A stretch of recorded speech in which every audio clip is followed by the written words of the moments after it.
पहचान है? Please sir. तो इस सेशन को मैं शुरू करता हूं। एक बहुत इंपॉर्टेंट एक बात जो हमको समझनी होगी इस सेशन को आगे बढ़ाने से पहले। हमारा जो भी एजुकेशन सिस्टम है या जो भी बचपन से आज तक हमारी कंडीशनिंग हुई है, वो पूरा फोकस सिर्फ एक ही चीज के ऊपर है, वो है कि पैसा कमाओ। सब एग्री करते हैं इस बात से?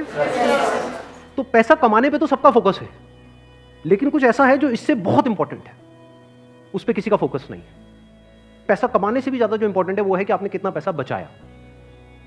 इंपॉर्टेंट है या नहीं है लॉन्ग टर्म में? सपोजिंगली आपने 50,000 रुपए महीने का कमा तो लिया, लेकिन आपके खर्चे हैं 55,000 रुपए के, क्या करोगे? तो कितना आपने कमाया उससे ज्यादा इंपॉर्टेंट है आपने कितना बचाया। कितना बचाया इससे भी ज्यादा इंपॉर्टेंट है कि जो बचाया उसको किस तरीके से इन्वेस्ट किया। ये कितने लोग समझ पा रहे हैं इस बात को? बट ये हमको कहीं नहीं सिखाया जाता है। स्कूल्स में, कॉलेजेस में, घर पे भी इसकी इतनी बात नहीं होती है कि पैसे को इन्वेस्ट कैसे करना है, स्मार्टली कैसे इन्वेस्ट करना है। क्योंकि अगर आपको स्मार्टली इन्वेस्ट करना आता है और आप मान लो महीने का, मैं बहुत बड़ी बात नहीं करता, 2-3 हज़ार रुपए भी इन्वेस्ट करते रहते हो अभी से, इस एज ग्रुप से, which is around 25 years 30 years, तो आने वाले 20 साल बाद, 30 साल बाद पता है आपके अकाउंट में कितना पैसा हो सकता है अगर स्मार्टली इन्वेस्ट करते हो तो? करोड़ों रुपए हो सकते हैं। तो this topic today is extremely important, चाहे आप मेल हो चाहे फीमेल हो। और जरूरी नहीं है ये उन्हीं लोगों के लिए है जिनकी एज ग्रुप 25 साल है, 30 साल है, 35 साल है, क्योंकि इन बातों को सीखना एक्चुअल में जरूरी है at as young of age as possible.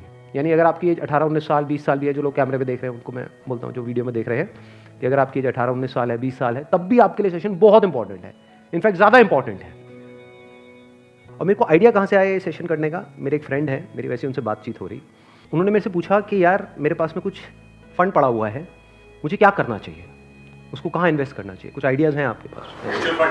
नहीं, उन्होंने मुझसे पूछा, आप क्यों बीच में टांग अड़ा रहे हैं? सीधा ही म्यूचुअल फंड है। तो उन्होंने मेरे से पूछा, तो मैंने ये नहीं कहा जो इन्होंने कहा, मैंने सबसे पहले उनसे ये पूछा, मैंने कहा आपने क्या किया हुआ उस पैसे का और कितना पैसा आपने जोड़ा हुआ है? तो उन्होंने बताया मेरे अकाउंट में अराउंड 4-5 लाख रुपए पड़ा हुआ है। मैंने कहा अकाउंट में मतलब? कहते सेविंग्स अकाउंट में। And it's a huge blunder. और आप में से भी बहुत सारे लोगों के अकाउंट में पैसा पड़ा होगा। कितने ऐसे हैं यहाँ पर? सेविंग अकाउंट में इंटरेस्ट कितना है पता है? 3%, 3.5%। इन्फ्लेशन कितनी है? इन्फ्लेशन पता है ना हम सबको क्या है? मान लो आज हम पेट्रोल खरीदते हैं, कितने का है पेट्रोल? कितने रुपए लीटर है? 73। ये आज से 20 साल पहले कितने का था? 20-25 रुपए का। तो 25 रुपए से बढ़ करके आज कहां हो गया है? 73 पे पहुंच गया। तो ऑलमोस्ट 3 गुना बढ़ गया है।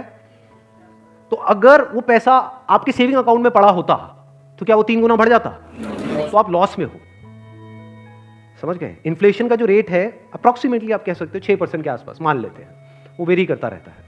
बट अगर 6% इन्फ्लेशन है और 3% आप अर्न कर रहे हो उस पैसे पे, तो आप कमा नहीं रहे हो, आप गंवा रहे हो, क्योंकि उस पैसे की वैल्यू कम होती चली जा रही है और आप खुश हो रहे हो कि मैं पैसा जोड़ रहा हूं। आप जोड़ नहीं रहे हो, आप बेवकूफी कर रहे हो।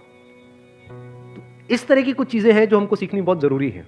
और जैसे मैंने उनको ये बात बोली तो it was a surprise for him. मैंने कहा ये पैसा सेविंग्स में क्यों पड़ा है, इसकी एफडी क्यों नहीं कराई? क्योंकि एफडी में एटलीस्ट 7% इंटरेस्ट है। कहता मैंने कभी सोचा ही नहीं ऐसे, मेरे को किसी ने बताया ही नहीं इसके बारे में, कभी सिखाया ही नहीं। और ये कोई छोटी प्रॉब्लम नहीं, बहुत बड़ी प्रॉब्लम है। मैंने कुछ कैलकुलेशंस करी, फिर उनको मैंने बताया, मैंने कहा अगर सिर्फ इतना सा स्टेप हमने उठा लिया ना, इतना सा जो कुछ भी नहीं है, कुछ घंटे का है, कि जो सेविंग में पड़ा है उसकी एफडी करानी है। एफडी भी अलग अलग ड्यूरेशन की करा दी। कुछ जो हमको पता है कि अभी इमीडिएटली काम नहीं आना है, उसकी मान लो 3 साल की करा दी। कुछ लगता है इमीडिएटली काम आना, तो 6 महीने की एफडी करा दी।